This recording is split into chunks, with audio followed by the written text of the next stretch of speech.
Hello. Hello. Hi, Joaquin. How are you? Hi, how are you today? I'm great. Thank you. Welcome. A few other participants still joining, but I think that we can start now. I'm going to propose the following. I will make just a brief introduction in Spanish. Then you can continue, and I can do some screen sharing of the slides that you provided us earlier. So if that's fine for you, I think it's going to be great, right? Sounds great. Okay, perfect. Muy bien. Bueno, pues esta es la presentación. Susan se acercó a la Universidad Hebraica a través del comité ejecutivo.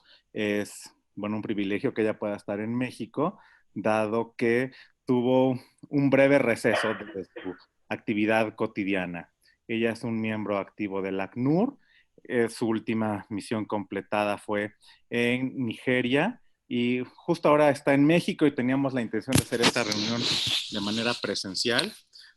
Pero bueno, dadas las circunstancias actuales, decidimos hacerlo vía webinar y estamos muy agradecidos de que Susan haya podido aceptar esta modalidad. Entonces, más que esta sea una ponencia, es un conversatorio. Ella comenzará un poco explicando acerca de la ACNUR, cómo es, sus principios fundamentales, y después hablará de su experiencia ya en lo personal y dando algunos puntos clave. Antes de que iniciara este conversatorio, pues dijimos a todo mundo que queríamos explorar con ella temas como el liderazgo, lo que significa ser mujer en un país como Nigeria, tomando una misión tan importante, los retos que puede significar el llevar a terreno conceptos tan complejos, ¿no? A veces hablamos de empoderamiento, de resiliencia, y suenan en abstracto muy padres, pero llevarlos a terreno es otra cosa. Entonces queremos que esta sea una conversación que fluya en este sentido, no tanto como una ponencia, sino un conversatorio.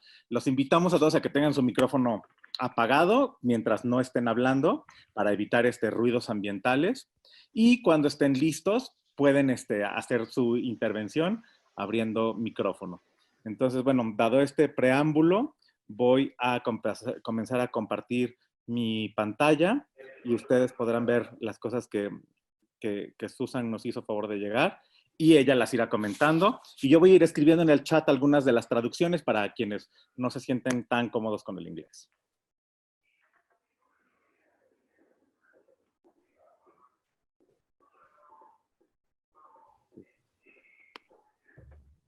Perdón, ¿qué chat?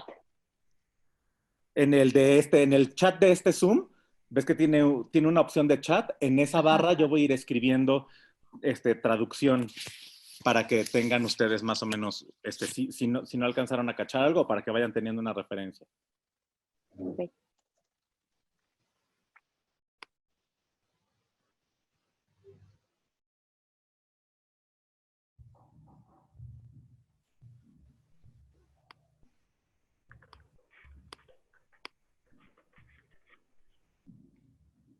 Ya puede empezar.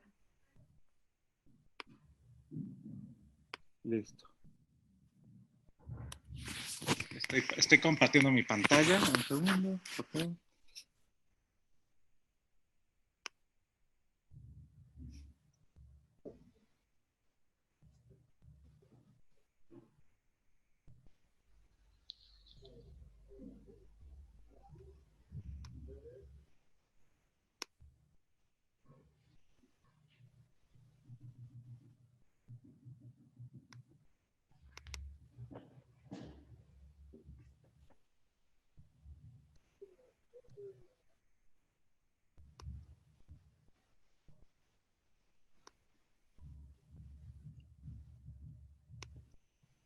Ahí están ustedes ya viendo.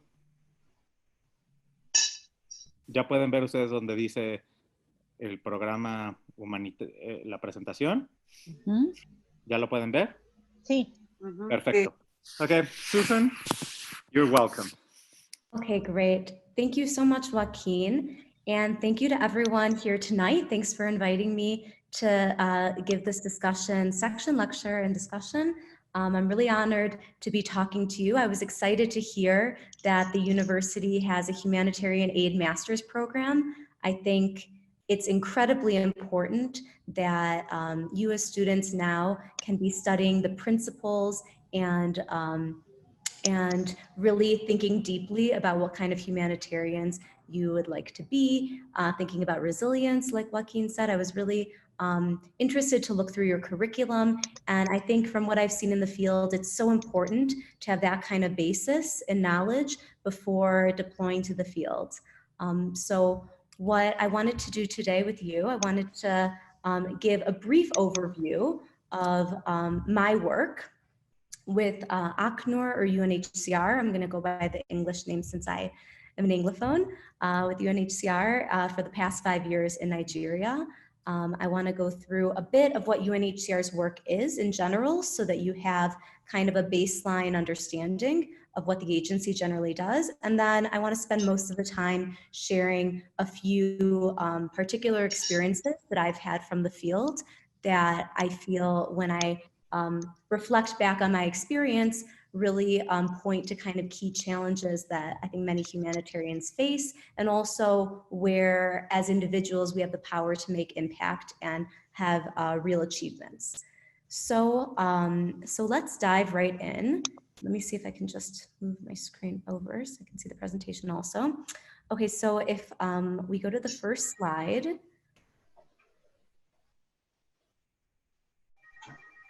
Thank you, perfect. So just to give you a brief idea of my background, I'm a lawyer by training, a US lawyer, and I worked in refugee and asylum law, representing clients in immigration court, also in the immigration office in US and in Israel as well. And over the past 5 years, I really segued into purely humanitarian work, and my work focused in the field of protection. I don't know if you're very familiar, but we're going to go through some of the key concepts and what protection interventions look like. I think that protection is a very misunderstood term. There's a lot of like mistake around the term. So I'd like to break it down to give you a good idea of what that really means. Many people working in protection are lawyers, but you don't have to be a lawyer to work in protection. But it involves human rights and a rights-based approach to working with persons of concern. So what I'd like to do is jump right in to discussing the UNHCR mandate very briefly. And I've asked Joaquin to share this presentation with students after, so don't feel like you need to be writing down notes or you'll be receiving this after to have a baseline, basically, understanding of what UNHCR does and what protection really is. So UNHCR, or ACNUR, stands for United Nations High Commissioner for Refugees. We're the UNHCR Refugee Agency, a specialized agency that was founded and adopted by the UN General Assembly in 1950. So that date to me is very important because it represents when you think about what was going on in the world. It was after World War II, after the Holocaust, there were millions of refugees and displaced persons. And as a world community, the UN came together to find a solution for refugees. And they initially thought that the agency was only going to have to deal with those European refugees for a few years, and that then there would be no need for the agency. But as we've seen, refugee and displacement has just continued to increase around the world until today, where we're at an all-time high of forcibly displaced persons around the world. I think it's important to state that UNHCR's mandate applies to refugees, but that does not include people of Palestinian descent, which are living within the Palestinian territories. Anyone of Palestinian descent within the Palestinian territories are covered with assistance by another agency called UNRWA, United Nations Relief and Works Agency, and that's outside of the UNHCR mandate. In terms of technicalities, there are Palestinian people that are covered under UNHCR mandate, but it's when people move to, let's say, Syria, Lebanon, Egypt, and become refugees even though they have Palestinian descent. So they're really in a similar situation in these other countries, but outside of Palestinian territories, essentially. UNHCR's core mandate has two parts. One part is providing international protection and humanitarian assistance based on needs. And the other part is searching for solutions for persons of concern. So solutions, there's three types of solutions that I'll go over briefly in a bit. And what these solutions are looking for are to end the cycle of displacement. So solutions in which we can provide where the status of refugee ceases, where the individual ceases to be a refugee.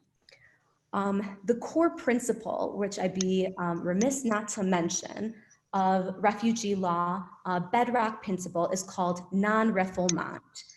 Non-refoulement means that a country under no means is allowed to return a refugee or an asylum seeker. So basically a person who's seeking international protection and fears persecution to a country. So they're not allowed to be returned to a country where they'll likely face persecution.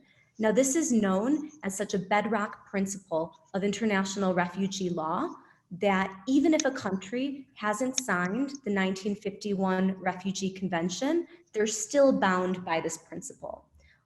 Mexico, though what I've learned since being here, has a very complete refugee definition and law, and has in fact signed and domesticated the 1951 Refugee Convention for reference. What I'd like to touch on also is there's 5 population types of persons of concern. This is what we call them to UNHCR. Those 5 populations, and I'm going to go through very quickly on these definitions. If anyone would like to hear more afterwards, I'm happy to expand. But refugees, so people fearing persecution who crossed an international border and are no longer in their country of origin. Returnees, so people who had crossed a border and now are back in their country voluntarily after being refugees or asylum seekers.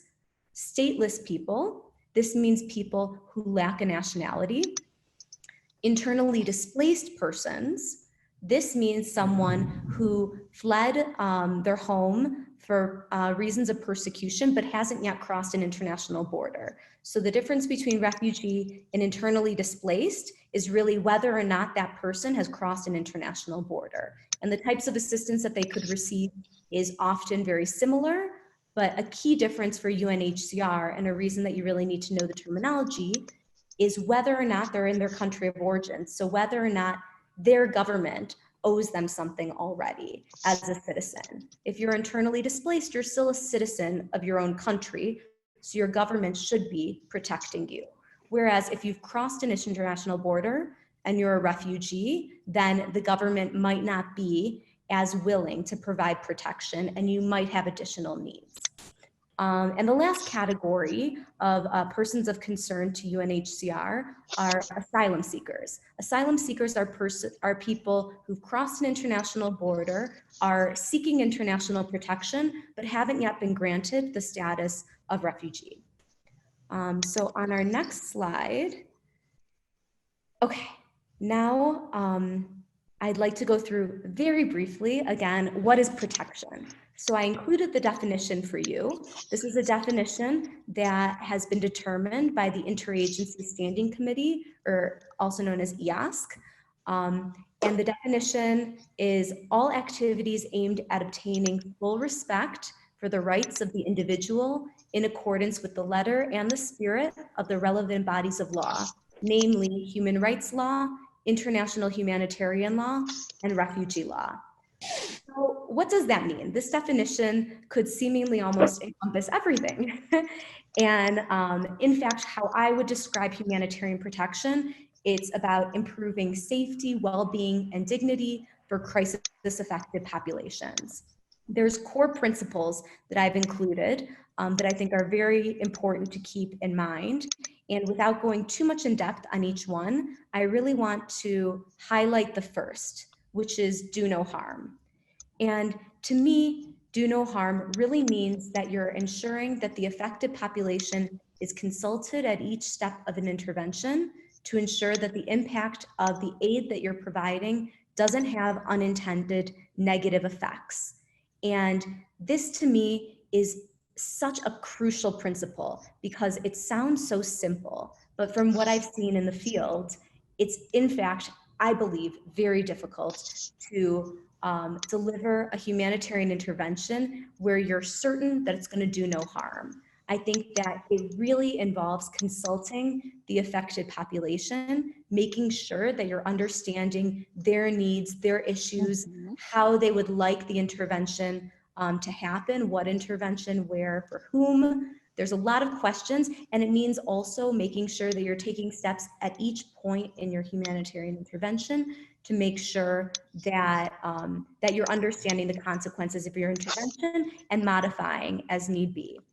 And an example that, that I want to give you from my Nigeria experience on Do No Harm, and I think that this is true around the world, is there were agencies that were providing women and women in the areas that were affected by conflict in Nigeria, which I'll discuss a bit more about soon, were historically underprivileged, undereducated.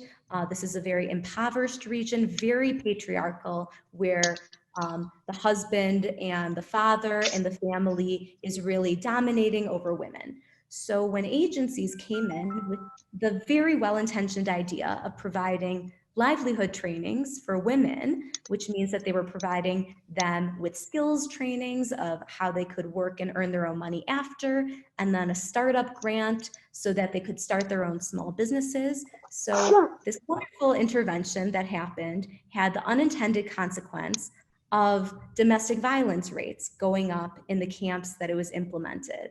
Husbands who weren't consulted on the intervention felt that that it was culturally insensitive, that they weren't being trained, and that women were becoming too powerful, and therefore domestic violence rates were going up. So there were a number of, I think, mitigation factors that agencies took to try to rectify this, but I think it's a really interesting and important example because this isn't just true of Nigeria, but I've heard this true of when support is provided to women in Asia, in Middle East, other African countries, that often domestic violence rates go up. So I think it's just a very important concept to really always keep in the forefront of your mind whenever you're planning and implementing operations. The other core principles that I'll just read through quite quickly: non-discrimination. Another, which is crucial for protection, is identifying the most vulnerable persons in a population, identifying their specific needs with attention to their age, gender, disability, and other relevant aspects of diversity according to the context, providing safe and dignified access to basic services, ensuring that there's community participation and empowerment at each step of your intervention, and identifying and strengthening existing positive community protection strategies and building local capacity of communities however you can. So now that we've gone over generally what protection is, I think we can move to the next slide and we'll look at what are protection operations, because protection can be discussed both as its own operations, which is what I was working on, but also as something called protection mainstreaming, which is the idea that we should ensure that in every sector's work, be it food, be it water and health sanitation, be it shelter, non-food items, in each of the sectors, that they have to ensure that their operations are being done in a way that is protection sensitive. But protection operations themselves, in terms of core operations, I included a list to give you an idea of some main types of operations.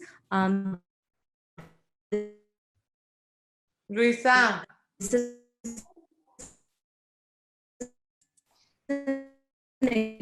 exhaustive. This is, yes?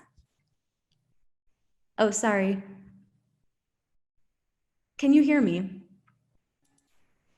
Now we can hear you, but before we have like troubles for listening to your, or a good sound. Okay, should I go back? When is the last that you could hear me? No, it was like just like 20 seconds, but it became Perfect. like, yeah, just. Okay, okay. So let me start. I'll reintroduce this slide. So this is a list of protection operations. The list is not exhaustive. This is a list of some of the main operations that I was working on. And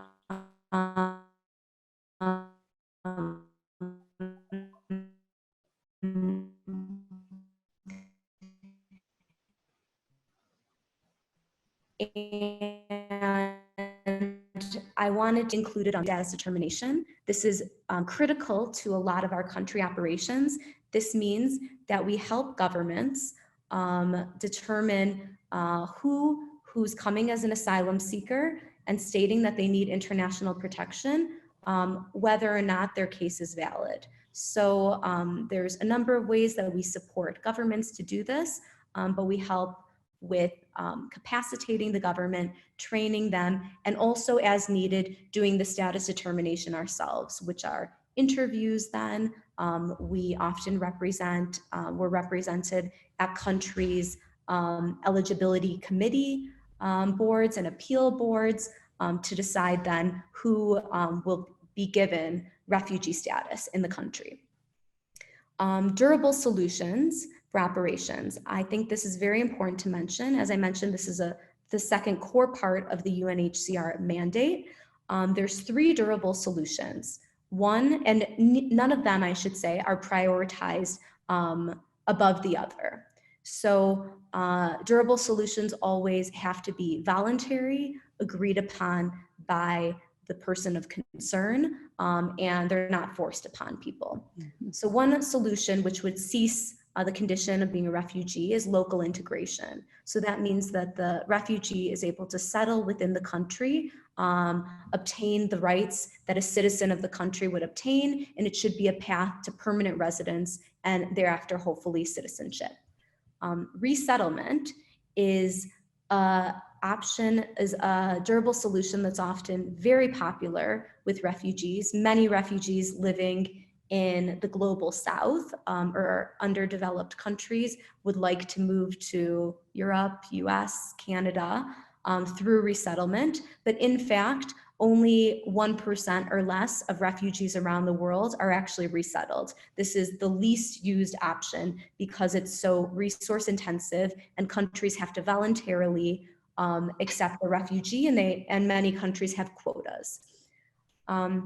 After resettlement, and one of the big durable solutions that often is utilized in the Middle East and Africa is voluntary repatriation. So this means that after a certain amount of years, if a conflict ceases to exist and peace has resumed in the country, refugees can voluntarily agree to go back to their country. And we provide for the repatriation with a return package and ensure that it's done in safety, security, and dignity. Next, I think access to justice operations. These are types of legal operations. So access to legal representation that wouldn't otherwise be possible, access to documentation. Access to legal documentation includes all types of national identity documentation, such as ID cards, birth certificates for children, passports, and this can be very important in terms of protection operations because without adequate identification, without being able to prove who you are, many people might be at risk of detention. They might have their freedom of movement curtailed. And often we've seen in other situations that there could be heightened risk of exploitation since they can't prove their identity. This is kind of in a conflict situation. In the long term, when someone doesn't have access to legal documentation, often they won't have access to basic services such as education, healthcare, the justice system, enforcing their land or property rights. And also, as I mentioned, statelessness is a concern, which is loss of nationality or lack of nationality. This is a concern when you can't prove your nationality or identity, that you might not then be able to prove that you're a citizen of any country. Okay. In terms of, I think the last of the protection interventions that I want to go into a bit more detail is provision of material items to vulnerable groups. To me, this is, it's an intervention that isn't always thought of as protection because material items aren't often seen as such. But when you provide not necessarily a whole host of mosquito nets, but provide items that really respond to someone's particular needs, such as dignity kits. These are kits that allow women and girls adequate supplies to cover their menstruation on a monthly basis. And this allows girls to go back to school, not to have to be at home. And in critical situations, this can really, really help for self-sufficiency. Hygiene kits, cooking supplies, mattresses, and solar lanterns. These were something that we got very critical feedback when I was working in Nigeria from women and girls, especially vulnerable women and girls who might have lost the protection of their family or separated from family during conflict. And girls said that, and women, that they felt so much safer when they had a solar lantern because they could use it on the way to the bathroom at night when there was no other light. It afforded them really basic protection.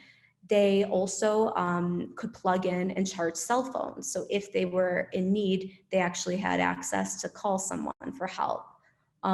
Cooking supplies and mattresses in Nigeria and in the context of conflict, these were items that allowed women and girls to have self-sufficiency and not have to, with the very, very few means that they had, basically rely on someone or convince someone to allow them a place to sleep or cooking material or cooking utensils to use. So for me, the feedback that we got, it might not be something that if you're living kind of a day-to-day life in this world, in our own context, that you would think of would provide so much protection, safety, security. But in fact, in certain conflict situations where people are lacking basic means to provide for themselves and secure themselves, this can be critical. So the others that I just want to mention, and feel free if anyone wants to hear more in depth, please, we can discuss in the question section. But trainings on protection, we're often training governments and other actors on how to give protection sensitive interventions. Registration and documentation of status is very important. Livelihood interventions to provide skills and provide people with self-sufficiency to make their own money. Peace building in conflict situations can be critical. Psychosocial support to address trauma that people might have undergone. Profiling assessments and protection monitoring, I'll also talk about that soon in my experiences, and advocacy, which I'll also be getting to in more depth. Now, on the next slide,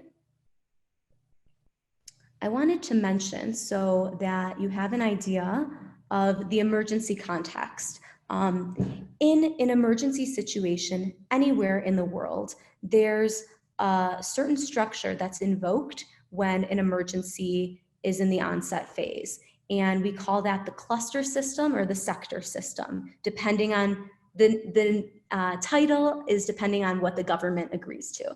In Nigeria, we had a sector system. In many places in the world, in the worst emergencies, there's cluster systems. And how they operate is there's groups of agencies who are doing the same types of interventions who get together and coordinate to make sure that the needs of the emergency and the population are identified, that they're not overlapping on interventions in the same locations, that there's no gaps. It helps with funding. There's a lot that goes into this mechanism. And I personally worked, I focused a lot of my work on protection sector coordination. So it involved 20 plus agencies. UNHCR was co-leading the sector with a national government agency, Human Rights Commission from the Nigerian government. And not only were we coordinating those 20 agencies and the protection operations, we also had 4 subsectors. So under protection, think of it as an umbrella, and there were 4 sub-working groups. One was specifically on child protection, one was on sexual and gender-based violence, the third on housing, land, and property, and the fourth on mine action. So I don't think I have too much time to get into this, but again, if you're curious and you want to hear more about sector coordination, I'm more than happy to discuss at the end. So let's dive right in. I wanted to make sure that I gave you a bit of a foundation and overview on what UNHCR and protection really means. But what I wanted to focus this discussion are on a few experiences that I wanted to share from my own experience in the last 5 years in Nigeria. Some experiences that came to mind when I was reflecting on challenges and achievements that I think could be helpful maybe for other humanitarians or other humanitarians in training to hear. So the first experiences that I want to discuss will focus on the importance of identifying the needs of the population and having the correct data in order to plan for good interventions. And the last will be on challenges and achievements in delivering interventions themselves. So if we could go to the next slide.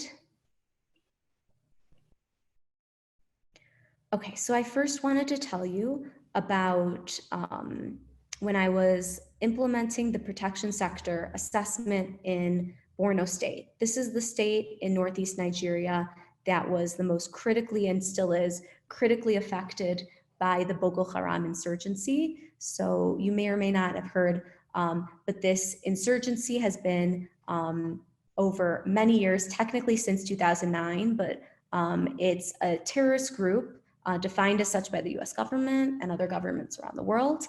And it has alignments with ISIS. It has different portions and groups within. So there's one group that's aligned with ISIS, another that could be thought of as even more radical, quite extreme terror group.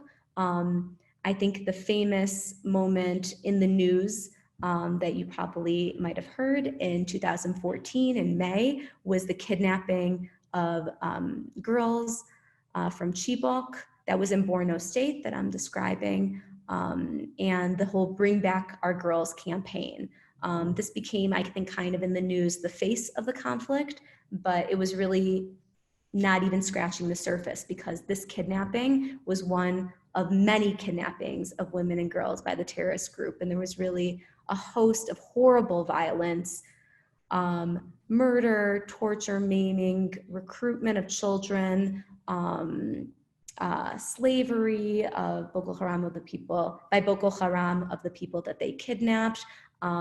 If I really went on and on, I could take a long time to describe the conflict. So I don't want to go too deep in depth, but I want to paint the picture that in Northeast Nigeria, communities were absolutely and still are terrorized by this insurgency, and an area that was historically the most underdeveloped and the most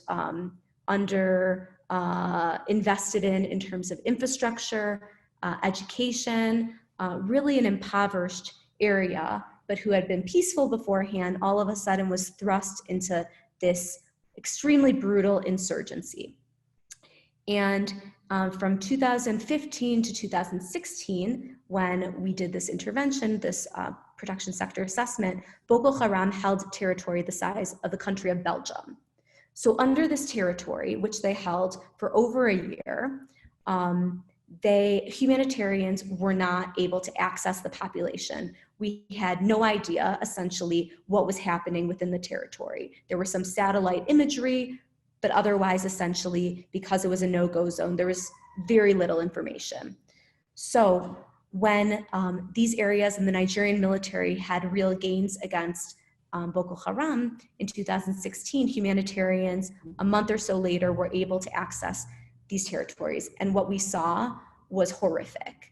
The rates of death within camps or sites had skyrocketed. There were mass kind of burials because in some sites, 20 people were dying a day. It was truly, truly a level of suffering that I almost couldn't have imagined. There was pretty much almost no access to food, water, shelter. People were living in the open. So truly horrific conditions. And I think you can see from this picture, this was a report that we did. And the head of my office said when he came in to one of the camps for the first time, basically that humanitarians could come in, he said, if you're not strong, you'll cry. And so this was a humanitarian with 20, 30 years of experience. And it was one of the worst scenes he had ever seen. So when we did this assessment, let me back up and I'll say, what is an assessment? An assessment is, there's different types. This was an assessment that we did to understand what are the needs at community level. So there's different levels that you can come in and try to understand needs. You could do focus, in this we did focus group discussions where we gathered community members of similar age, sex, from the same kind of origin. So we tried to segregate the population to ensure that we were hearing all of the viewpoints in terms of focus group discussions. We also did key informant interviews or level of what are the protection needs. I'll discuss another assessment next, which is at individual or family household level, which is more of a type of registration household. At community level, it's to understand what are the needs of the community so that we can plan an intervention that responds to those needs. At individual or household level, it's to understand what are those individual needs of the household so that we can provide an individual intervention to that household. So what are the referrals that we might need to do for that family, and what kinds of specific intervention are we going to provide? And then we can track the intervention thereafter. But so this was at community level. So when we came in and I was there and we were doing focus group discussions with the women and asking about sexual violence, these women said, and I remember very well, I was talking to a woman through translators, and she said half of the women in these camps are being forced to have sex with camp managers or security so that we could be provided with food, so that we can be provided with water, basically basic assistance, or so that we can get permission from the security to leave the camp and to basically work for the day and then come back in. And this sounded shocking to me. Half of the women or girls, I mean, this is just a horrific situation that humanitarians had not been aware of at that point. We went on through this assessment to assess all of the camps around the main area and informal sites. And in fact, the findings were actually that high. Basically, the levels of desperation and suffering were so high that women were being exploited to trade themselves to basically survive or have their children be able to eat. Horrific. So we published very quickly this report, but in doing so, we knew that this was going to be extremely sensitive with the Nigerian government. The Nigerian government is very savvy and sensitive as to the optics of news like this getting out. So what we did, we carefully thought about how would we provide this information, but ensure that the government wouldn't basically ban our interventions thereafter, which sounds, like that shouldn't happen, right? But actually, as UN, and even as an international NGO, when you're in a country, you're there at the request of the government, and you're there having been given permission by the government to operate. So if you do something that upsets the government, and I've seen it happen a number of times in Nigeria, the government could very well say, I don't want your agency to be operating, or take away, or say your country director has to leave the country. It's called being a persona non grata. So this was a very real concern for us. How do we, as the protection lead, we have a duty to the people, we have a duty now to act, to engage with the government, to ensure that this is being responded to, how do we make sure essentially that we can do our work without being thrown out of the country and not being able to intervene? So what we did, first of all, the reason that sectors can be so powerful is it's not just one agency's voice. We tried to insulate ourselves. We tried to say this is all of the agencies of protection that found this out. What we did, because we have a government counterpart, we used the Ministry of Women Affairs, which is the ministry that's in charge of gender-based violence in Nigeria. We briefed them on the findings, and we had them, as government, approach the government agency that's in charge of emergency, the one that's in charge of the camp managers that were involved in this. We had them brief the government and say, we're part of the protection sector, even though they're the government, and say, these are our findings.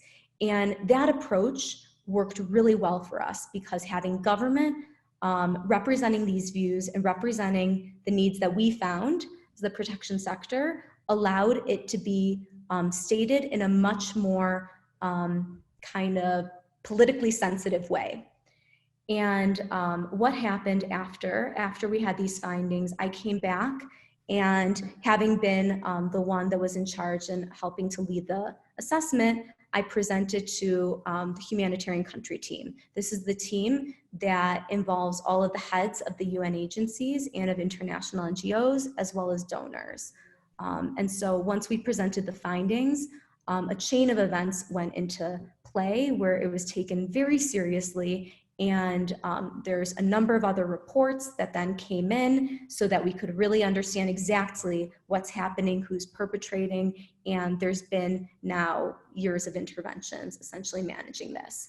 I would love to wrap up this story and tell you that there's now no sexual exploitation in Northeast Nigeria, but very sadly to say that in essentially almost any refugee or displacement situation, people are vulnerable and people are actually exploited. So I would say that since this awareness, the numbers have certainly reduced, and we have had some critical interventions. But sadly, the problem, I don't think anywhere in the world ever completely goes away. But what I want to wrap up from this anecdote is basically to reinforce that assessments and strong advocacy can really be critical in identifying issues and ensuring that there's a proper response. I want to now wrap that up, and I want to go to the next experience.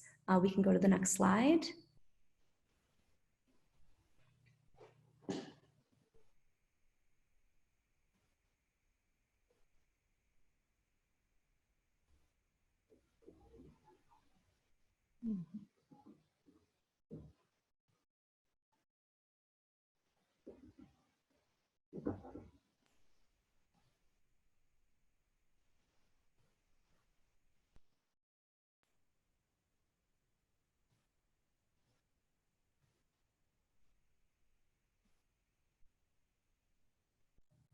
Does.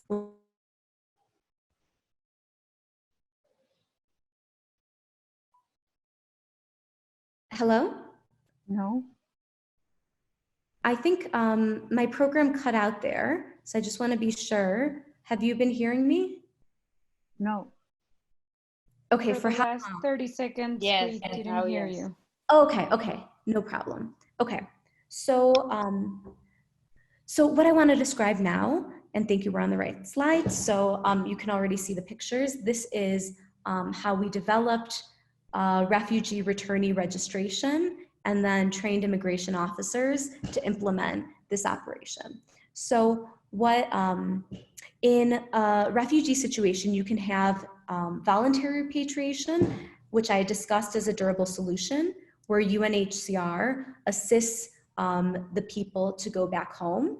But you could also have spontaneous returns. And often, I think it's something that I would want to stress, that people in displacement haven't lost their own self-sufficiency and independence, and they know what's best for them. So when you see conditions in a country of origin improving, when you see even sometimes relative peace, people usually will start to return by themselves, and they don't notify you first. You just see a rush of influx across the border, And as humanitarians, you scramble to then provide interventions and understand what's happening and get yourself up to speed. So this was what was happening in Nigeria. In Nigeria, we had large numbers of internally displaced in the country, 2 million, that we were providing interventions to, but there were over 150,000 Nigerian refugees who fled and crossed the border to 3 neighboring countries, Cameroon, Chad, and Niger. In Cameroon, the refugees who were in Cameroon, Nigerian refugees who had crossed over because of the insurgency, were the first to start to spontaneously return. So they just started to cross the border, and all of a sudden we're getting notified of large movements of refugees each day coming across the border. And now they're internally displaced in the country. They're what UNHCR would call returnee refugees. So what we quickly realized is that immigration officers in these very remote and desolate locations, what I wanted to show you also, that bottom picture is actually the border crossing of one of the main borders that we're talking about here. So imagine, you can see like far kind of in the background, there's the bar that goes up and down. For immigration, there's a little office, but essentially this is the immigration outpost. So this is a very desolate desert type of very extreme heat, weather conditions, not a lot of people, and all of a sudden people start to rush across the border. So what we realized is that the Nigerian immigration officers weren't prepared or weren't able to adequately tell us how many people were coming and who was coming, and basically what are their protection needs. I'm sure you're still hearing me. My Wi-Fi paused. Can you still hear me? Yes. Yeah, we missed you for 5 seconds. Okay, sorry about that. Okay, so what we realized is that the Nigerian immigration officers were using a logbook. They were using a little notebook, and they were basically ticking if someone came across, but we didn't have names, we didn't know where they were going, we didn't know, are they children coming by themselves without parents or legal guardians? We didn't know anything about their protection needs. So what we did is we worked very quickly to develop a very simple form that immigration officers could use as people cross the border, could interview the families at household level and understand then, like, mark in the form, paper-based form, because there was no internet and no internet accessibility, no even computers in this area. It was so hot in this area, to give you an idea, that computers and phones were melting. Really, this was actually, this location in Nagala, Nigeria, was one of the most extreme conditions I've ever seen in my life. So we developed a paper-based form where they would register, and we would know also, why did they leave? Did Cameroon force them out? Did the government round them up and bring them to the border? Were people bussed over the border by the government? Were they walking by foot? Did they have access to food and water? Basic kind of information about their journey.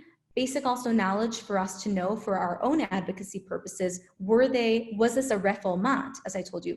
Did the Cameroonian government push the refugees back into the country of origin, which they're not allowed to do? And a portion of this, yes, was a refoulement by the Cameroonian government.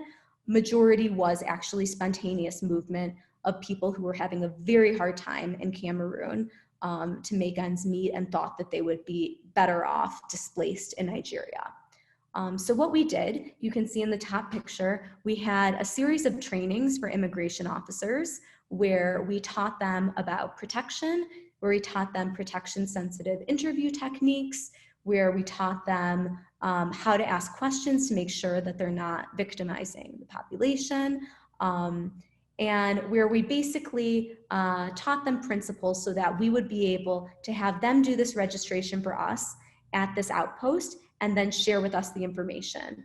And from this, pretty simple, we just developed a form, we trained the officers, and we had a good relationship with the Nigeria Immigration Service to be able to do this. And then we became the source of the information on, and had real data on who were the returning population, where were they going, what were the conditions of their return, and what were their needs. And so we were able to very quickly start to plan interventions that were sensitive to the population and understand really where, what, when assistance would need to be brought. So that I think wraps up for that anecdote, and I want to move to the next. Okay, this is my last kind of data type of anecdote that I wanted to discuss. So this is a vulnerability screening operation that we implemented throughout my time in Nigeria. And what this means, like I told you, we have a lot of different ways, I think you're starting to see, of collecting data and of conducting registration. So this was more of an individual registration of what you imagine at household level. So whereas the first experience that I told you about was a community-based assessment where we didn't take any names, we didn't take any individual details, and we published a report for advocacy and planning purposes, this was really an operational registration at household level so that we could understand what are the population's specific needs, and then could do case referrals based on those needs and provide very tailored and targeted assistance. So when I got up to the north, I was going on mission for a month, and I came to conduct the training for our screeners. We were working with local NGOs that spoke the native language and that would be able to deploy, and myself and a few other colleagues were going to be monitoring, supervising and monitoring the operation.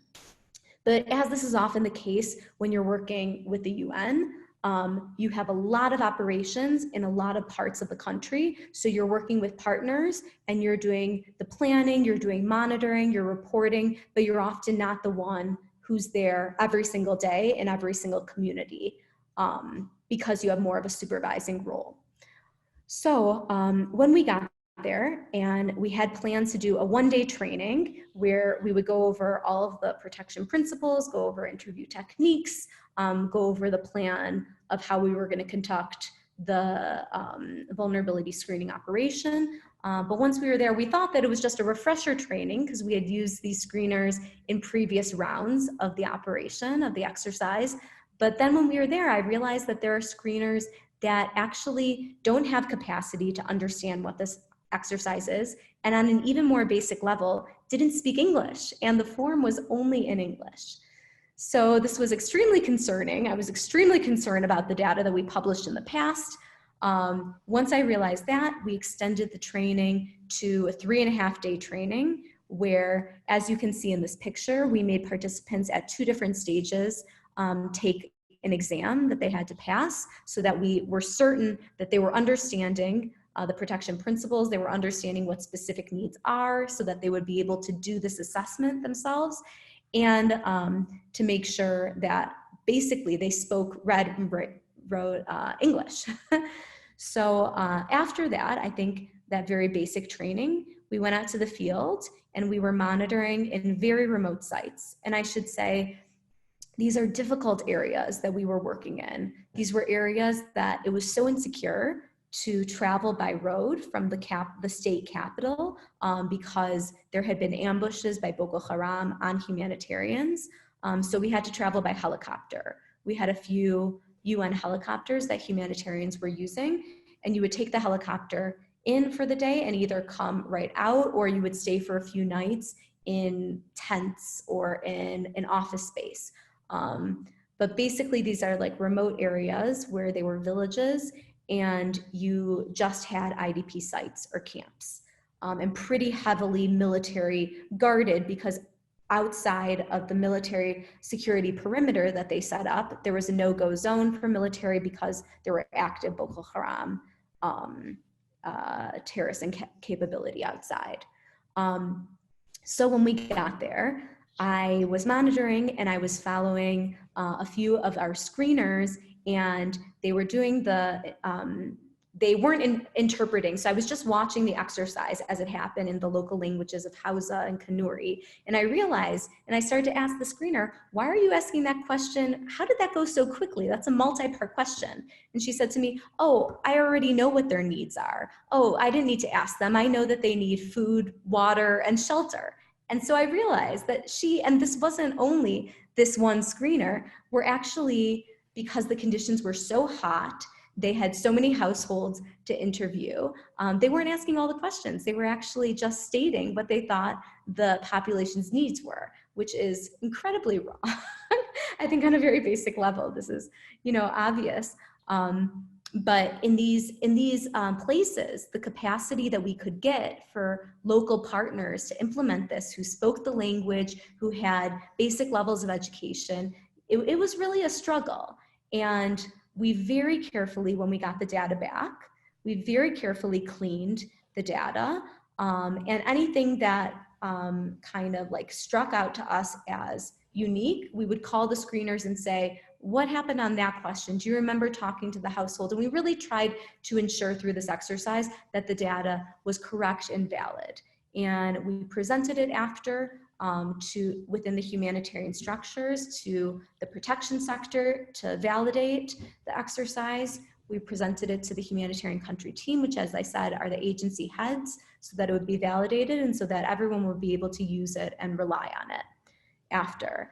And I think for me, the takeaway from this is that it's very important to monitor the quality of the intervention throughout and adjust as needed while you're implementing. There's a lot of times as humanitarians that you can't be in the location that's at the greatest need for intervention, maybe based on security, based on manpower, capacity, but monitoring as closely as possible and adjusting and ensuring accountability, I think, is critical. So, okay, that wraps up, I think, that experience. So I want to move to the next slide. So the next I want to get in, now I just spoke to you a few examples of data collection. I want to now, for the next three, speak, and I think these will be a bit more brief because now you already have the situation background that we were working within. I want to speak about the intervention. So this intervention to me really stood out as an example that I wanted to share because there was an area, you can see in the picture, this area was called Muna Garage, and it was right outside in the state capital, which had over 1 million IDPs, internally displaced persons, sorry. This was a site that basically hadn't received assistance and where people were fending for themselves without camp management, without kind of coordination, without formal assistance. And none of the humanitarians knew about the really existence of this site until when I was on mission, the commissioner of an important state ministry, this man actually ended up becoming the governor, now the governor of the state. He approached UNHCR and he told us that there's people from his local area who are staying in this settlement and who are in grave need of assistance. And so to us, he's a politician. He says his people need assistance. We were a little bit, not necessarily in belief, but what we said is, let's arrange tomorrow morning, first thing, let's go on a joint mission and let's see what the situation is in this site. So we did a joint visit with him, and what we saw was, in fact, he was telling the absolute truth, and that people had basically put branches and any kind of potato sacks or tarps together, but everything was on their own. They lacked cooking equipment. They were sleeping in the dirt, on the ground, no food, lack of water. There was one water pump at the site, and there were lines and lines of jerry cans to fill the water. So lacking basically all kind of critical assistance. Once we saw that that was the case, what I was very proud of in this instance was we were able to act really quickly as an emergency operation. So we visited the site with him. The next day, we were able to go back and we did a registration of the households, and we went to our warehouse where we had our pre-positioned stock of what we call non-food items. So for us, that's a kit of the basic types of assistance. So mats for the ground, mattresses, cooking sets, hygiene items, so detergent and soap, flip-flops, outfit. It included also mosquito net and other water jug, of course, which we call jerry cans, very, very basic types of assistance. We were able to pack 1,000 kits after realizing that the registration was going to be 1,000 households. And the next day we implemented an orderly distribution. And these are things that usually we really have to plan for. You have to liaise, first of all, with the community itself so that they can brief their own people as to what's going to happen, so that there's expectations set, what time, where do they have to be. You have to brief security, because if you have that many people with, you know, very desperate people, and you have all of these basic items, that could be a real security situation, and you have to be able to do crowd control. So we had security that was involved. We set up the security perimeter. We really, it was just, for me, a very kind of beautiful and perfect example of how our emergency kind of mechanism could bounce into place within, from the start, our mission, our joint visit with him. The next day we registered, and the next day after, they were receiving assistance. And what you see in this picture are a household walking away. She's holding the bag that we packed with the 10 items, the toddler's holding the jerry can, and she's holding the mattress. But people were so thankful, so appreciative, and the immediate kind of impact and gratification for kind of prepositioning our stock for this very like grave population in need, for me, felt very impactful. So we do this as UNHCR and other agencies. We can spring into place, and we do, in days after floods. There's habitual flooding every year, during cholera, measles season, during the rainy season, and in other types of disaster when people show up at a site and they don't have anything. We have these types of emergency stock so that we're able to act very quickly. And okay, the last two kind of anecdotes that I want to go through are quite different. We can move to the next slide. This is more on the refugee individual assistance, what we do when we do status determination or resettlement, and what we do when we're assisting refugee populations. So if we move to the next slide. So this is a wholly different situation than the one I'm describing in Northeast Nigeria, the Boko Haram situation, emergency situation. This, over the last 2 years that I was in Nigeria, really erupted in terms of situation. This is a separatist movement, an Anglophone separatist movement in Cameroon, where the majority of the country is Francophone. And they want to break apart from the country. So it's turned into a civil war of such that the Cameroonian government doesn't want to recognize. And this was at the very beginning of the crisis. We were starting to get, at this point now, we have tens of thousands of refugees from Anglophone Cameroon in Nigeria, in the south, in a different area. But this was at the very beginning. And at this point, this was more of a theoretical and more of a type of ideological movement that was happening. And we were seeing leaders like human rights, lawyers, attorneys, teachers, professors coming over and met with us. And it was a very, very unique kind of instance where they told us tens of thousands of people are about to come, and we're planning this separatist movement. So it was a very unique, usually people come over during conflict. It's not very, I think, usual as UNHCR that leadership of a movement briefs us as to what's gonna happen, which indeed did and still is happening. And there were a group of 12 leaders of the Anglophone Cameroonian people who are calling themselves Ambazonia. They want to start a country called Ambazonia. So the leaders were meeting in the capital of Nigeria, where I was based, Abuja. And it was the beginning of January, where my whole unit almost was out on Christmas holiday. And I was there for my unit. and the leaders disappeared.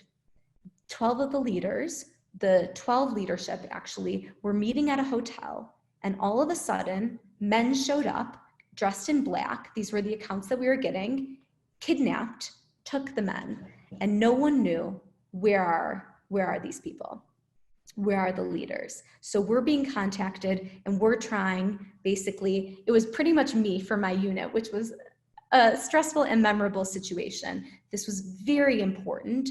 This is the entire leadership of the separatist movement, and they were all essentially kidnapped. Who kidnapped them? We thought, was it the Cameroonian government, because we knew they have agents and they're operating within Nigeria? Was it the Nigerian government? Are they planning to send these people who are, by our definition, likely refugees or asylum seekers? Are they planning to send them back to Cameroon, which is exactly in contravention of international refugee law, that's refoulement? So we were incredibly concerned. And basically, I felt at that point that I was turned into a detective. I worked with our security officer. He went back to the scene of the crime. He interviewed the wait staff. He interviewed the people working at the front desk. And he came to the conclusion that likely it was the Nigerian government. We were talking to then people that we knew, of course, the Refugee Commission within the government, all of our contacts, and we couldn't find information until finally we were able to, through the Department of State Security, I believe it was, we were able to find out that people were being held. And myself and another colleague went and had a meeting, and we were trying very hard through diplomacy, through our country representative, the head of our agency, to meet and to, as UNHCR, if these are refugees and asylum seekers, then we have the right to visit them in detention. They don't have a country to represent them, right? In another country, it's us that will visit them in detention. So we were trying very hard, and we met with someone who was very cryptic, and he said at the meeting, he said, okay, you're gonna follow me in the car, and I can't tell you where we're going, but you're gonna follow me, and I'll lead you to them. And I was, texting my husband, follow where my signal is on the phone. I have no idea where I'm going.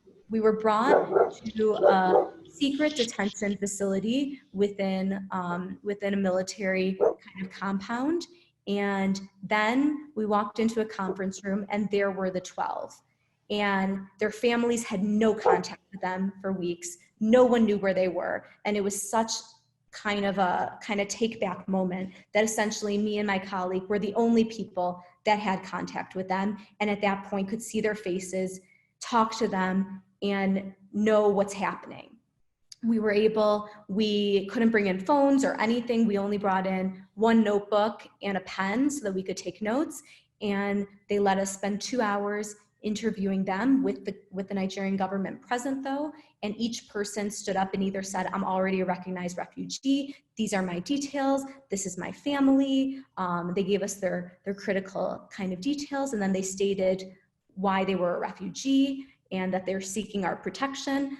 And the ones who hadn't yet claimed refugee status said, I wanna claim refugee status. So everyone was able to vocalize so that we knew either you're already a recognized refugee or you're an asylum seeker. And we learned basically that they were being held in relatively, for detention, good conditions, but that they were very scared for their fates. They wanted us to contact family for them. The one woman who was being held in detention shared with us that she was pregnant and needed better conditions, and she had 2 kids and she didn't know who was caring for her kids. So what we were able to do is we were able to get their guard's telephone number, and I was able to, first she gave me the details of who she thought would have her kids, and I was able to call him, ensure that they were doing okay, and provide a message back to her guard so that she would be at ease. We also tried to use this as a point of advocacy where we would call the guard and say, in a very kind of advocacy manner, you know, we're seeing them, we're talking to them, they're going to be released soon. These are the leaders, they're going to go on CNN, and you're going to want them to say that they were treated well by Nigeria, and, you know, trying to really treat them well. And I know that after we saw them and we were able to advocate for them being moved to a room where they could all be together and not all separate, where they were able to see sunlight, I know that their conditions improved. Now the story takes a turn. What was happening simultaneously after we got these details, our head of country, our representative for UNHCR, met with the Minister of Foreign Affairs, and he basically stated, we have all the details, here's the individual details that we've gotten from the population, we met them, they're refugees and asylum seekers, and the number one critical thing that you need to know is that you're not allowed to send them to Cameroon. These are refugees and asylum seekers. So we got a very firm commitment by the Minister of Foreign Affairs that they would not be sent to Cameroon. Then we were hearing the next week, as we're still working to get their conditions, you know, improved in detention and to try to get them released, we're hearing rumors, and then finally there's a news report from Cameroon that they were all sent by military plane from Nigeria to Cameroon. And it was probably the darkest day that I can remember that I worked in Nigeria. We were devastated. And it was so incredible to me to see how a government worked, because the Minister of Foreign Affairs did not have a say. We realized that the president was making decisions with this, what they called cabal, this small group of advisors. And he actually, we know, was upset after that he found out that they were refugees and asylum seekers, because he didn't even know. So he thought he was just deporting them. But really, he was shamed in the media.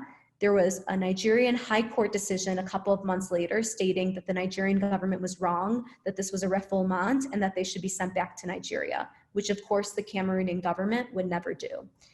And since in last year, they were issued life sentences for stating that they were guilty of terrorism and rebellion in Cameroon. And we know that in Cameroon, the government has tortured Ambazonian separatists, let alone, I'm assuming, what could happen to the leaders. So it's a pretty devastating conclusion. I think the ray of light that I could tell you is the work that we were able to do thereafter was talk to all of the spouses, talk to all the wives, and I felt this incredible responsibility, because I felt that I'm the one person that they know of that has been able to see their husbands, that has been able to see and tell them he was in good health, he was in good spirits. This is exactly what he said. I tried to capture a like word for word kind of transcript so I could read it exactly back to each of the spouses. And what we were able to do is work on resettlement cases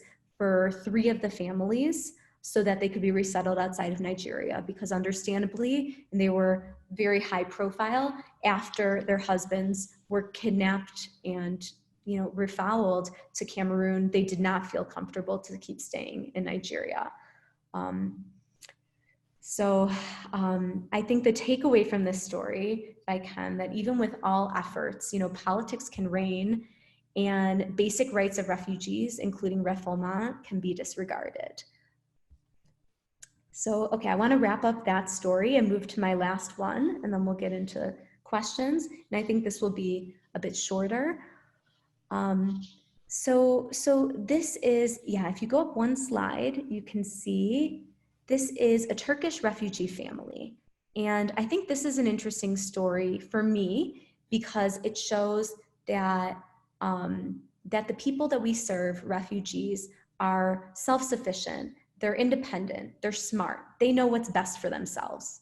They often, I would say the vast majority of times, they really do. And we need to listen to them as humanitarians and let them pave the way for the decisions on the interventions that will take place. So this is a family. I don't know if you're aware of the coup that happened, I believe in 2017 in Turkey, where the government thereafter felt that the coup was done by the Hizmet Gülen movement. And so any supporter or person who's involved with the Hizmet Gülen movement around the world, and many are because this is a big educational movement, So they have schools in many countries, and they send Turkish people to work as educators in the schools. And the Turkish government considers that anyone associated with that movement is a terrorist and would have supported the coup, and they have persecuted them around the world since. So this is a refugee family that came to Nigeria to work with the Hizmet Gulen movement as teachers, they're educators.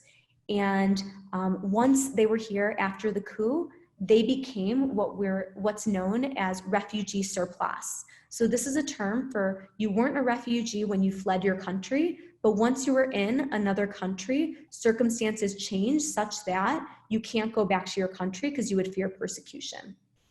So not to get too much into the details of this case, there was a Turkish population in Nigeria that had become refugees, and the government was no longer providing, the Turkish embassy was no longer providing passports or birth certificates to children that were born or passports that needed to be renewed. So the families were recognized as refugees and able to start over generally in Nigeria. But this family had a particular medical issue, and their son, who you can see in this picture, he's 3 years old, very cute, sweet little kid, and he had a serious medical condition that wasn't allowing him to have enough growth hormone, and he wasn't able to grow properly.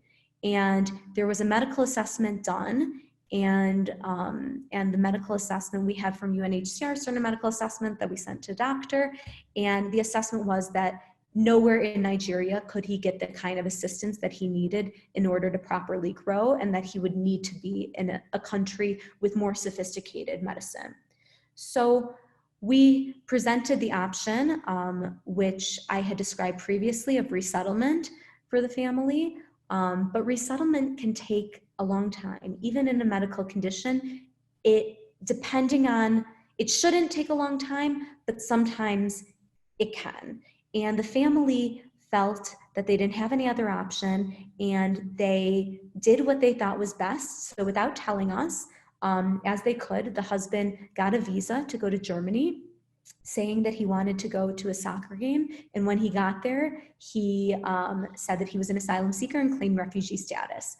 His wife and son couldn't come with him. First of all, probably wouldn't have been plausible, but the son also, like I said, the Turkish government wasn't providing birth certificates or passports, so they didn't have a birth certificate or passport for their son. So the wife stayed with the son, and they were there for a number of months.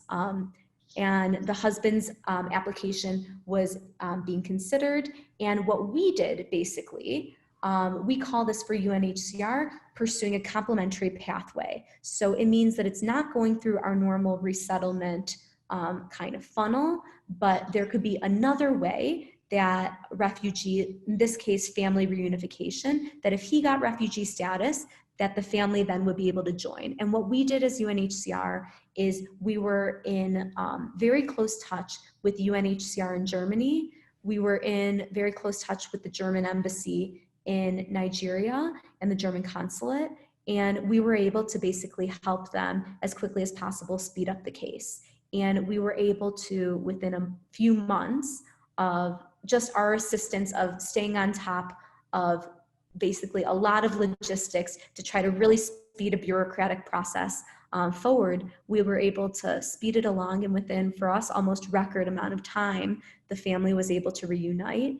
And the wife here and son were able to travel to Germany and start a new life together, where they could receive medical assistance, proper medical assistance for their son. So I wanted to end, I think, my experiences on a positive note.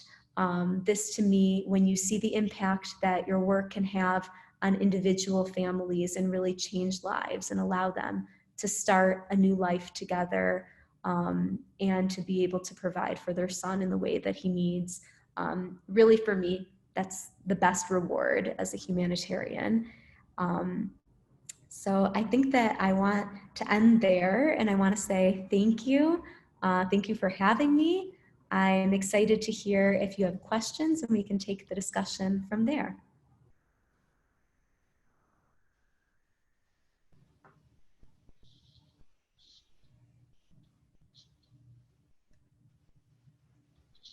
I'm going to ask something. You can hear me, okay? Well, with all these experiences that you share, you know, and in so different areas, and what comes to mind is, you know, what kind of training you've had.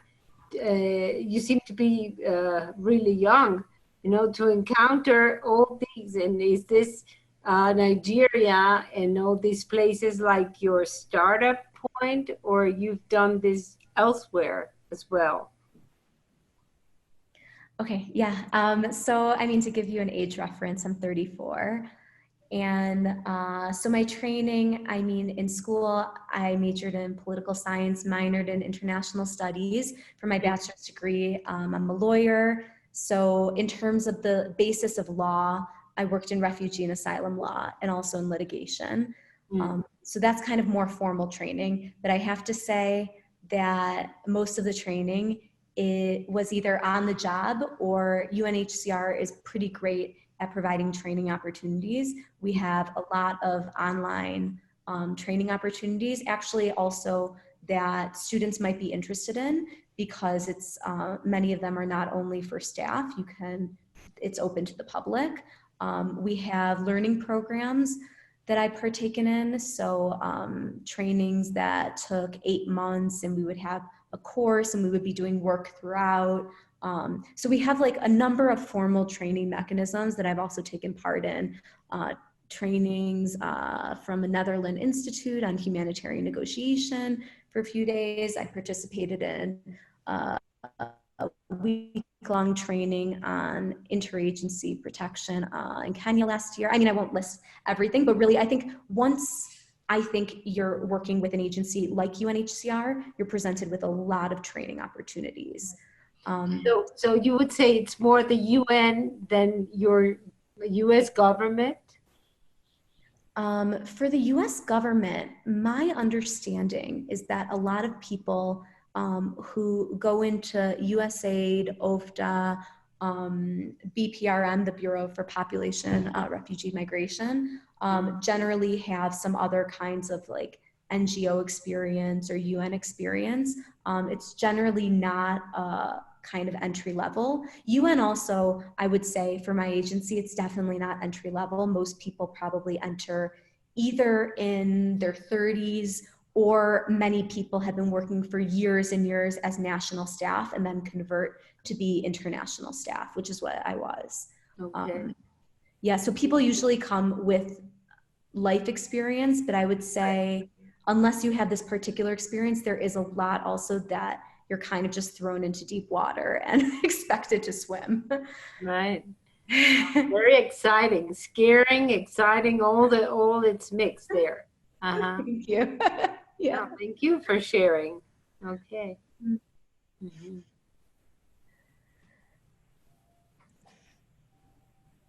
Okay. Susan, you have explained many different situations, and it seems that you should have like still nervous motions. So what is like your resources that you have in order to be really like a equilibrated person, if I can say that, in those situations? Because the experiences that you shared to us, there were really tough situations. Yeah, that's a really good question. I think that there's formal mechanisms, but I can't say maybe personally that I've utilized them so much. Like we have staff welfare, a staff welfare position, and they come in an emergency situation like we had in Nigeria. Our regional staff welfare post would come maybe twice a year on mission and ask everyone how they are. But I mean, I don't know, at least for myself, I didn't really utilize that. We have in Nigeria, we had peer counselors also.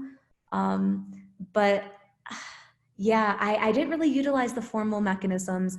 I feel like I was in kind of a particularly lucky situation because I had my family with me in Nigeria. And for me, oh, can you hear me? Yes. Okay, I think for me, having being able to maintain some balance of work and life together really helped.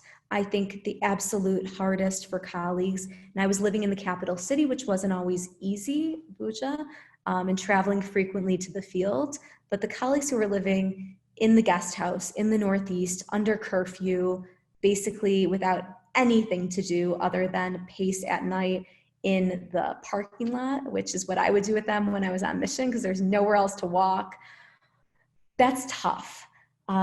Yeah, I can't sugarcoat that. I think that for me, having the appreciation that I could still, you know, meet friends on the weekend or be with my husband, and then I have my son there, that really helped me. It helped me maintain some perspective. It helped me like keep in touch kind of with my emotions, and it helped me have a place to vent. But I do think that for colleagues who are living in deep field situations, it is incredibly tough.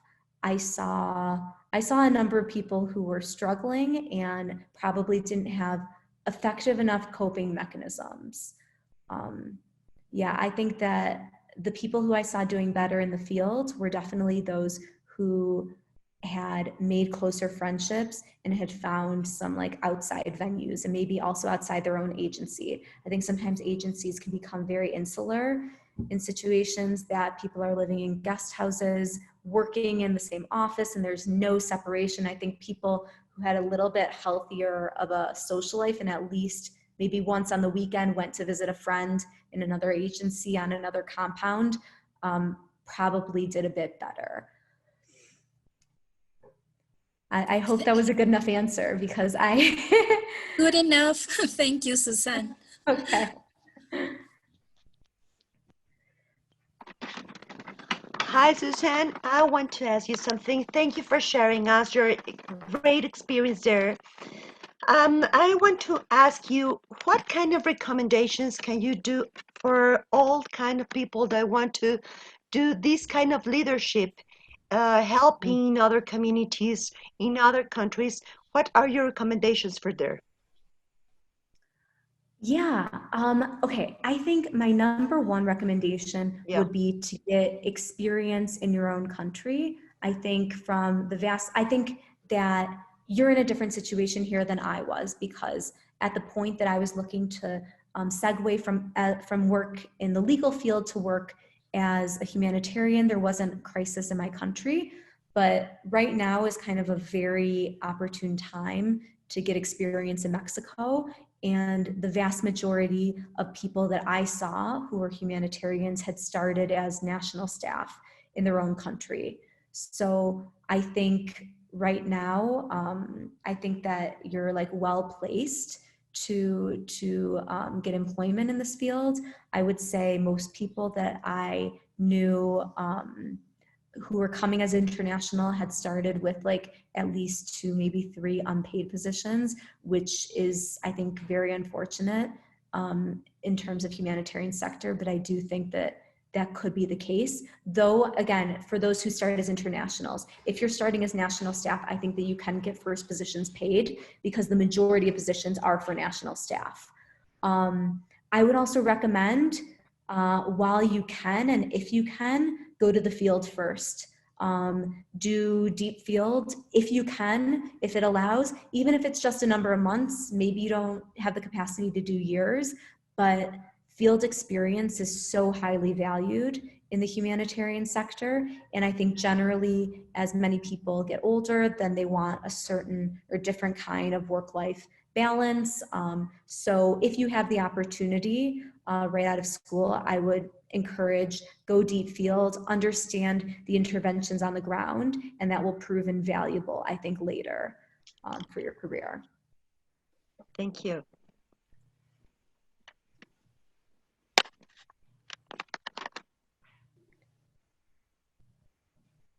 Well, I also wanted to ask about your role, like dealing with a really difficult situation, coming from a very different context, and then coming back like to your former reality, let's say, and how to deal with that.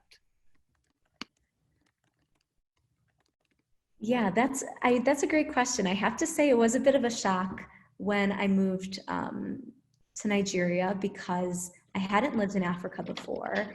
And my agency, at the point that I was staffed, it was the onset of the emergency, and I was the only person who was not African in the entire country. By the end, I think we had a handful of non-African staff, but just a handful out of maybe 150 people. So the culture at UNHCR in Nigeria was definitely an African culture. All of our management were African. And it took a little while for me to learn culturally how to manage. I definitely had to adapt myself, and I had to kind of gauge what was appropriate or not. I had a point person in the operation. She was the representative secretary. We're good friends. And anytime I had something that I felt like was a cultural judgment call, I would go to her and I would say, I'm going to send this email. Could you look at it? What do you think? I am thinking about posing this to this person. What do you think? Should I do? And I used her as a gauge, and other friends that I made. And I definitely, until I got kind of my own more solid judgment, but even, you know, at the end, I would lean on colleagues and kind of use people's judgment for how to act appropriately. I feel like I was able to adapt, but it did take a while. The African kind of management structure that I was working within was incredibly hierarchical, which is not what the US is. And so coming as a junior humanitarian, I had to like be very deferential and respectful in ways that I wasn't used to. And yeah, it took some savvy, it took some trial and error.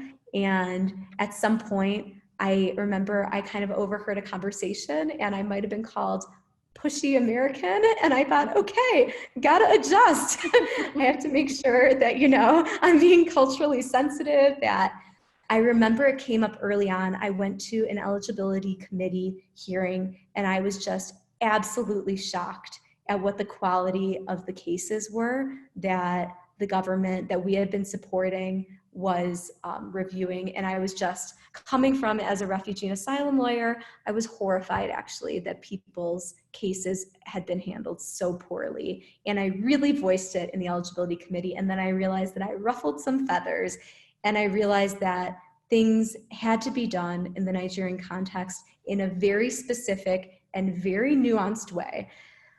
So it really did take a bit of learning, but I do feel by the end, I was able to really understand, you know, the context, or not by the end, you know, probably after a year or so. It took a little while. But that's not to say that it didn't at some point become a bit difficult. I think 5 years in the context did in the end grate on me a bit, and I needed to leave the region by the end to have a bit of a fresh perspective. So I think like coming back to my former reality, I think there's certain things that surprised me that I realized that I had been desensitized, I think, to risk. When I was in Mexico, maybe it was like my second night, and there was a mini earthquake. I mean, it wasn't too bad, but you really did feel it.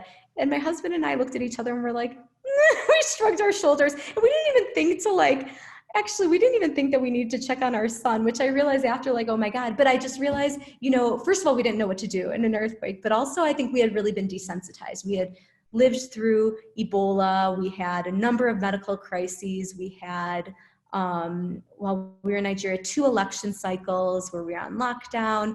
There were a number of attacks. So I had to get used to kind of being in the, you know, normal world where I don't have as high of a security barrier, or, you know, I could let my guard down a bit. And yeah, it took a bit of adjustment, but I have to say after 5 years, I was ready for it. So it was a welcome adjustment by the time I got to Mexico. I have a question. What are you doing? Like right now you live in Mexico, or what are you doing? Like what's next for you? Yeah. So actually I'm in a bit of a transition period. I took leave from UNHCR, so I'm still an employee, but I'm trying to decide if I'm going to take a next post here in Mexico.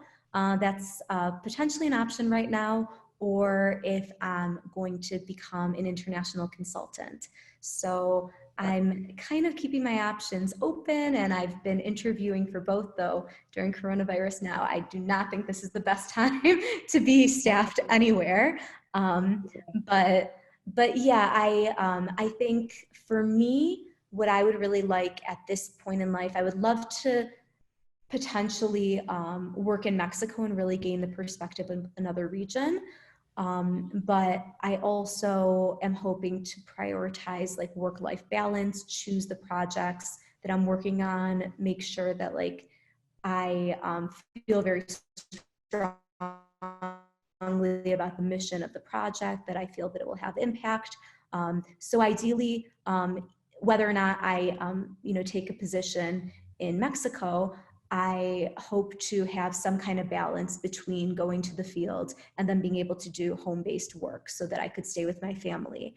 I think that's the hardest part about, for me, being UNHCR staff, that the vast majority of our positions worldwide are in non-family duty stations in areas of conflict. So I really respect my colleagues that choose that for their entire lives, but I don't want to leave my husband and son, and I'm going to take a bit of a non-traditional path in terms of UNHCR to keep my family together and have some kind of work-life balance. Okay, thank you. Yeah. I have a question. Is there any particular program that you are running, well, your office is running here in Mexico right now? Yes, so I can't speak for UNHCR Mexico because again, I'm not right now like employed directly by them. But yeah, the operation has incredibly ramped up to respond to the influx of refugees and the vast kind of increase of numbers of asylum seekers in the country. So there's operations in the south at the border with Guatemala and Chiapas is the sub-office. There's a number of other field offices, and there's a lot of work being done.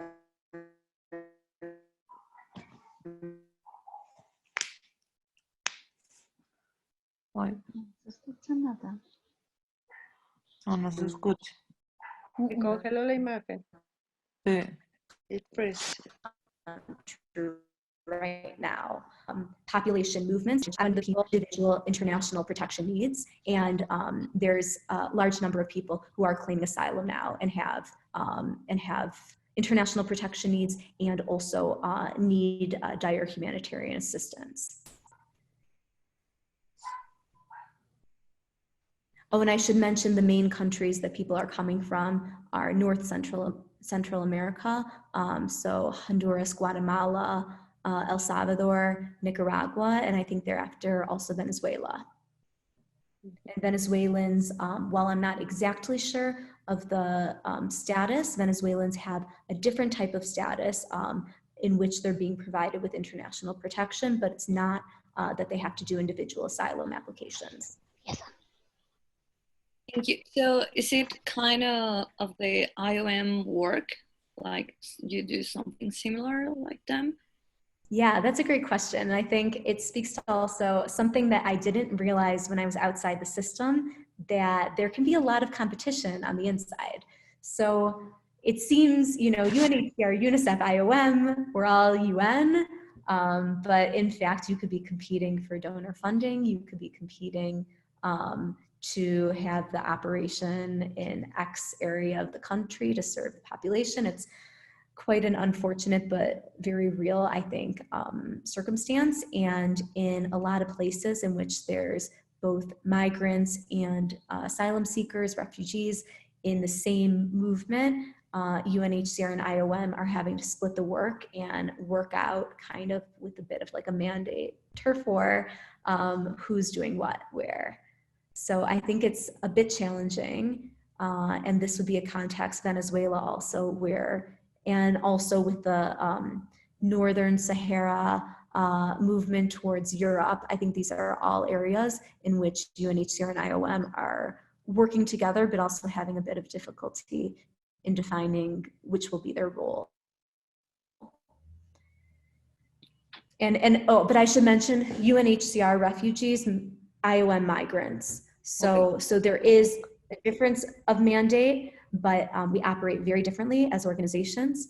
UNHCR is an emergency agency, and we're provided with constant funding from our headquarters, which is kind of doled out on a yearly basis. So we have funding, and we're very kind of consistent. If you're staffed on a project, you're not going to be cut because of lack of funding. That doesn't happen to our staff. IOM is all project basis. Even their country representative has to find funding in country for a certain project and write themselves onto the project. So we have very different structures, and we operate in a very different way. Okay, thanks. The last question. I guess you have a team working with you, and this is not a voluntary team. It's people that you hire. Mm-hmm. Is that so? Yeah, so within my unit, within protection, we had the international staff, and so I was part of the international staff. We had national staff who we're supervising. Then we're also supervising and managing implementing partners, what we call them. So we were providing them money to implement certain operations. We were also working very closely with our teams.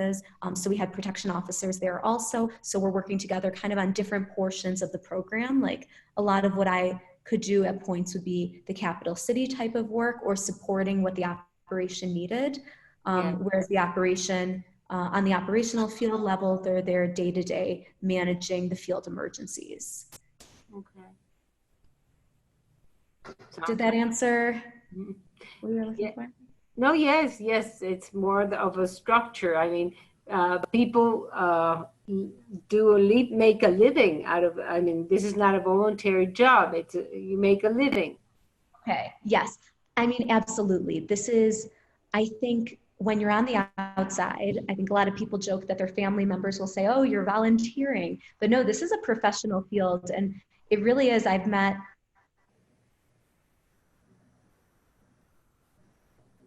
many people that I've met working in the fields, you know, have gone incredibly sharp. And I think for this field, you have to be able to adapt. You have to be able to problem solve.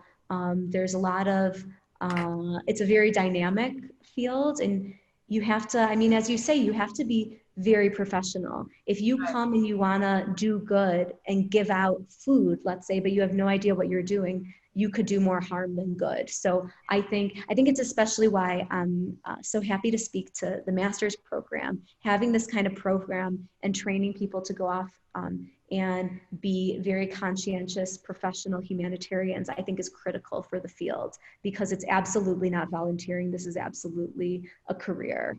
I understand, yeah. Well, you can take us on the field work sometime.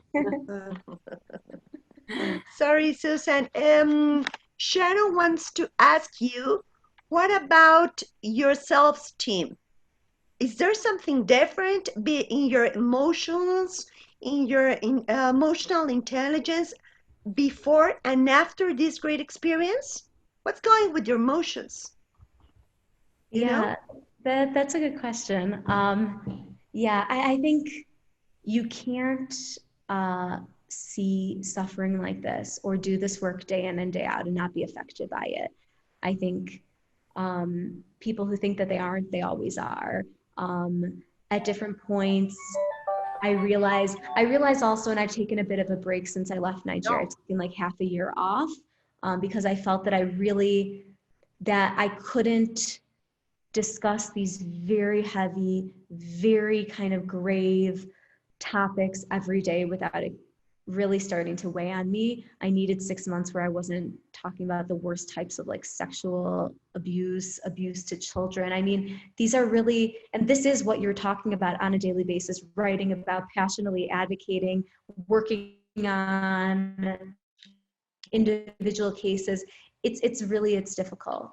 Yeah, it feels at some point, I think that you have to kind of recognize when it's too much for you, and I did, and I felt that I really needed to take a step back, and only now am I really feeling I'm ready to to get back in.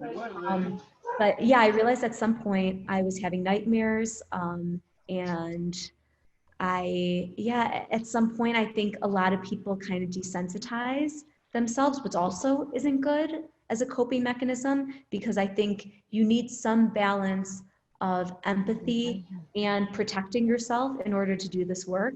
You can't lose the empathy, but you can't also lose the other for protecting yourself. Somewhere there has to be a balance, but I know in the US I read that the burnout rate for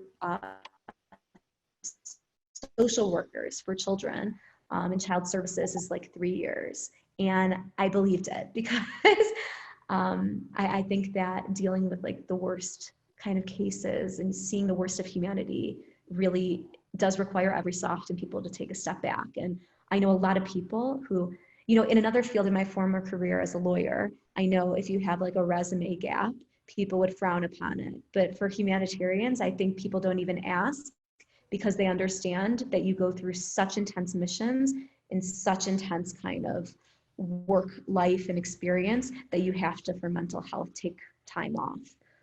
So I think it is quite common, and I'm happy that I've done so. And I feel that I'm not the same person as when I started. I think I have such an appreciation for kind of how blessed I am, and not letting little things get to me because I know how much worse it could always be. So I think it's all made me grow emotionally. But yeah, it also at some point became a bit much. Thank you. Do you need any kind of therapy or emotional help for this? Any kind of process? A lot of people go to therapy. Yeah. I haven't constantly, but on and off, I've had a few sessions, and I think it was very helpful. I think some of what can be so difficult in these places is, and something I haven't said yet, but I think it really is a reality. Some of these duty stations that are very deep fields, very tough living conditions, can become a bit of a pressure cooker, and the dynamics between colleagues and power struggles and ego in these tough conditions where you don't have an outlet can be so difficult. So I think sometimes there's personalities that you deal with that you feel a bit stuck. My husband's a diplomat, and they describe it with embassy Marine, and you've submerged and no one's kind of looking out for your unit other than those within the unit. So yeah, I think that that's a big challenge. And that was for me, I think, the hardest. I didn't even realize until I was actually talking to a therapist, and she was saying, oh, I think that you've had a lot of secondary trauma. And I thought, oh, okay, I probably have. And this is affecting me. It was really more for me, it was those very difficult to work with people that I just kind of, maybe in my experience in the US, some things that I saw, at least in Africa, wouldn't be accepted professionally, and was really grating on me. Thank you. Yeah, thanks. Thank you. I think there's the chat. Okay, so I think we have had the privilege to have this conversation and all these interactions. We really, really appreciate this effort to join us, even in the middle of this crisis, and a totally different crisis from the one you're coming from, but still a crisis. And prevention is so important. It's really the core of humanitarian aid right now. So thank you again, and thank you everyone for joining us today. And this is going to be, the presentation is going to be available for everyone. So see you next week. Susan, best wishes. Thank you so much. Thank you for having me. Thanks for taking your time, like you say, during this coronavirus time, and I'm happy that we were able to make this online and still be able to have this program. And if anyone has any follow-up questions or if you want to discuss, feel free to reach out by email, and I'm more than happy to have follow-up conversations. So thank you for taking the time. I'm honored to have talked to you today. Thank you very you. much. Thank you so Thank much, you. Suzanne. Thank you. Thank you all. Welcome to Mexico City. Thank you. Thanks very much. Bye-bye. Good night for everyone. Bye, everyone.